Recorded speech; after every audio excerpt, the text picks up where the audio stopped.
बिस्मिल्लाहिर्रहमानिर्रहीम। आज की ज़ेर नज़र वीडियो में हम हिंदू मज़हब की चंद शर्मनाक रवायात का जिक्र करेंगे। नाजरीन, हिंदुओं में सबसे अहम रवायत ये पाई जाती है कि यहाँ लड़की की बाकायदा शादी से पहले उसकी शादी एक दरख्त के साथ कर दी जाती है और शादी के बाद इस दरख्त को काट दिया जाता है, जबकि इस रस्म को मानने वाले लोगों का ये कहना है कि इस तरह लड़की पर बलाएं असर अंदाज नहीं होती और अगर कोई बुरा असर होता है तो वो दरख्त के कटते ही दूर हो जाता है। इसके अलावा हिंदुओं में एक ऐसी गलीज़ रस्म भी पाई जाती है जिसके मुताबिक बद्रीनाथ मंदिर में हिंदू मर्द और औरत इकट्ठे नहाते हैं। बद्रियात मंदिर के बारे में हिंदुओं का अकीदा है कि यहाँ का पानी हर तरह की नापाकी को धोकर आदमी को पाक कर देता है, इसलिए यहाँ हर वक्त लोगों की बड़ी तादाद मौजूद होती है जो कपड़े उतार कर इस शर्मनाक रस्म को अदा करते हैं। ऐसा ही एक मंदिर भारतीय रियासत उत्तर प्रदेश में भी मौजूद है, जो राजस्थान की सरहद पर भरे जंगलात के इलाके में कदरे एक गैर मारूफ अनोखा मंदिर है, जो ज़ियारत के बाद गुनाहों से पाक साफ होने का सर्टिफिकेट भी फ्राहम करता है। कहा जाता है कि इस मंदिर के पाक पानी में गुस्ल से इंसान गुनाहों से पाक हो जाता है। यही वजह है कि इस मंदिर के बाहर अकीदतमंदों की कतार लगी रहती है। इस हवाले से मंदिर के पुजारी जद्दी शर्मा कहते हैं कि सन 1947 से अब तक 6 पुजारी रह चुके हैं और उनकी जानब से जारी किए गए तमाम सर्टिफिकेट का रिकॉर्ड भी मंदिर के पास मौजूद है। ये मंदिर लॉर्ड शेवा काहे और कबायली लोगों में ख़ास तौर पर मकबूल है। मंदिर के अहाते में पानी का एक बड़ा टैंक मौजूद है, इसी में लोग बदन और रूह की पाकी के लिए डुबकी लगाते हैं। और इस रवायत के बारे में कहा जाता है कि गौतम नामी एक गिरोह ने इस मुकाम पर एक जानवर की जान ली थी, जिसके सबब वो मलऊन करार दिया गया था। गो तुमने आकर देवी से दुआ की तो दरियाए गंगा मंदा कुनी के रूप में ज़ाहिर हुई और उसमें से उसने स्नान किया और अपने आप को गुनाहों से पाक पाया।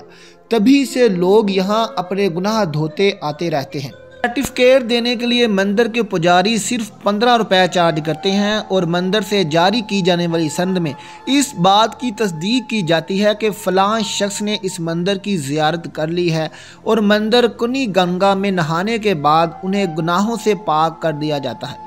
अगर हम हिंदू मज़हब की मज़ीद रस्मों की बात करें तो यहाँ एक ऐसा कबीला भी पाया जाता है जहाँ लड़की की शादी सिर्फ एक अकेले मर्द से नहीं बल्कि उसके तमाम भाइयों से भी की जाती है। ये शुमाली हिंदुस्तान की ज़माना कदीम की वो रस्म है जो पिछली 10 सदियों से चली आ रही है। ऐसा ही एक ख़ानदान राजीव मार्का, जो 5 भाइयों की इकलौती बीवी है, और माँ ख़ानदान रियासत उत्तर अखंडा के शहर तीरादून के दही इलाकों में रहता है। 21 साला राजू ने खुसूसी रिपोर्ट में बताया कि वो अपने 5 शोहरों और एक 18 माह के बच्चे के साथ एक कमरे वाले घर में रहती है। राजू के 5 शोहरों में 28 साला शांत राम और 32 साला बीजू राम, 26 साला गोपाल और 21 साला गुड्डू रोमा और 19 साला दिनेश वर्मा शामिल हैं। राजर वर्मा का कहना था कि वो शादी से पहले ही जानती थी कि वो एक ऐसे घर में जा रही है जहां 5 भाई उस अकेली के इंतज़ार में बैठे हैं। राजू ने मज़ीद ये बताया कि ख़ुद उसकी माँ भी 3 भाइयों की मुश्तरका बीवी थी, इसलिए इन कबाइल की ख़ातीन के लिए ये सब कुछ कोई नई या हैरानकुन बात नहीं है। इब्तदाई तौर पर राजीव वर्मा की शादी 4 साल कबल गुड्डू वर्मा के साथ हुई थी, जिसके बाद बारी बारी बीजू, शांतराम, गोपाल और धीन से भी राजू की शादी की बाकायदा रस्में की गईं, जबकि राजीव की 5वीं और आखिरी शादी दुलेश से की गई। पहले दरेश की उम्र कम थी, लेकिन जैसे ही वो 18 साल का हुआ तो वो भी शादी करके राजीव के शोहरों की फहरिस्त में शामिल हो गया। हैरत अंगेज तौर पर पहाड़ी इलाके के इस मेहनत कश खानदान के घर में कोई चारपाई भी मौजूद नहीं है, इसीलिए ये तमाम अफराद फर्श पर रज़ाइयाँ ओढ़ कर सोते हैं। सब भाइयों की ये अकेली बीवी हर रात एक अलग शोहर के साथ सोती है। राजीव का कहना है कि वो खुद भी नहीं जानती कि इसके इकलौते बच्चे का असल बाप कौन है, क्योंकि मुझे हर रात एक नए शोहर के साथ गुजारना पड़ती है। राजीव से सबसे पहले शादी करने वाले और कानूनी तौर पर उसके वाहद कफील गुड्डू वर्मा का कहना है कि हम सब भाई बारी बारी राजीव के साथ हम बिस्तरी करते हैं, लेकिन मुझे कभी जलन महसूस नहीं हुई, बल्कि सच तो ये है कि हम सब बहुत खुश हैं।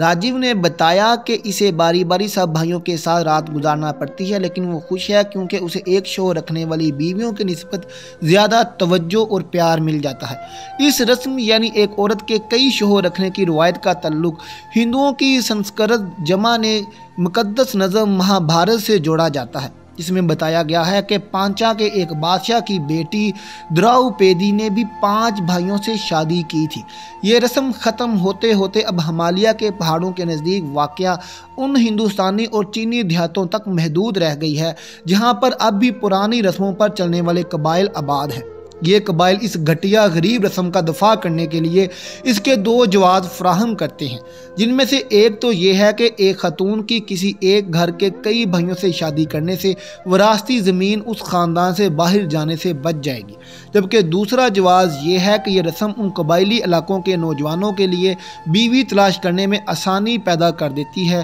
جہاں پر لڑکیوں کی پیدائش کی شرح لڑکوں کی نسبت بے حد کم ہے۔ قانوناً جرم ہونے کے باوجود ان قبیلوں نے نہ صرف اس رسم کی اجازت دے رکھی ہے بلکہ کچھ قبائل تو اس رسم پر اتنی سختی سے چلتے ہیں کہ اگر کوئی شخص اس رسم کی وجہ سے شادی سے انکار کر دے اسے قبیلے سے ہی نکال دیا جاتا ہے۔ اب رہ گئی یہ بات کہ وراثت کے تنازعات سے بچنے کے لیے بچے کی ولدیت کا پتہ کیسے چلایا جائے، تو اس کے لیے DNA ٹیسٹ کروانے کی کچھ حالیہ واقعات سامنے آئے ہیں۔ اس کے علاوہ بھارت میں ایک ایسا علاقہ بھی موجود ہے جہاں مذہب کے نام پر لڑکیوں سے جسم فروشی کروائی جاتی ہے۔ اس حوالے سے تحقیق کار سارا ہرس بتاتی ہے کہ انہوں نے بھارتی ریاست کرناٹکا میں 2 سال ایسی خواتین کے حالات جاننے میں گزارے جنہیں بھگوان کے نام پر جسم فروشی پر لگا دیا گیا تھا۔ سارا کہتی ہیں کہ 2008 میں ان کا پہلی دفعہ دیوداسی کہلانے والی خواتین کے ساتھ آمنا سامنا ہوا۔ یہ خواتین عام جسم فروش خواتین سے خاصی مختلف نظر آتی ہیں، جبکہ یہ مذہبی روح میں ہوتی ہیں، رنگ برنگے لباس پہنتی ہیں اور زیورات کا استعمال بھی کرتی ہیں، لیکن بدقسمتی سے گاہکوں کے لیے ان میں اور عام جسم فروش خواتین میں کوئی فرق نہیں ہے۔ وہ بتاتی ہیں کہ صرف ریاست کرناٹکا میں ہی ایسی خواتین کی تعداد 23,000 سے زائد ہے جنہیں ان کے اپنے گھر والوں نے ہی دیوا داسیہ بنانے کے لیے مندروں اور پرہتوں کو بیچ دیا تھا جو ان سے شرمناک دھندا کروا رہے تھے۔ سارا کہتی ہیں کہ اگر تاریخ کا جائزہ لیا جائے تو یہ شرمناک روایت 1400 سے 1500 سال پرانی ہے۔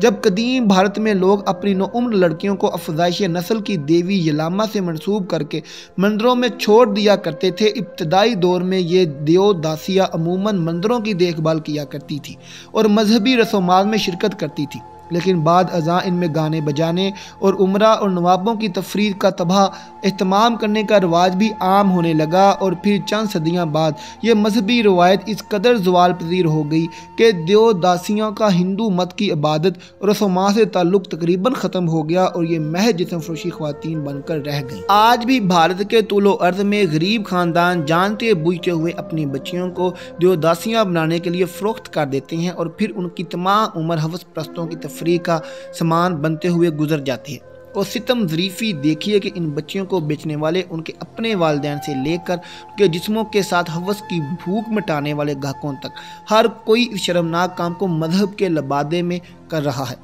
ناظرین، اس کے علاوہ بھی ہندو مذہب میں ایسی بے شمار شرمناک رسومات پائی جاتی ہیں جو اس مذہب کی اصلیت سے پردہ اٹھاتی نظر آتی ہیں۔ اس بات میں کوئی شک نہیں کہ اسلام ہی وہ سچا دین ہے جس میں ہر ذی روح کو حقوق سے نوازا گیا ہے اور کسی کو بھی کمتر نہیں سمجھا گیا۔ ناظرین، ملتے ہیں اگلی ویڈیو کے ساتھ۔ اللہ حافظ۔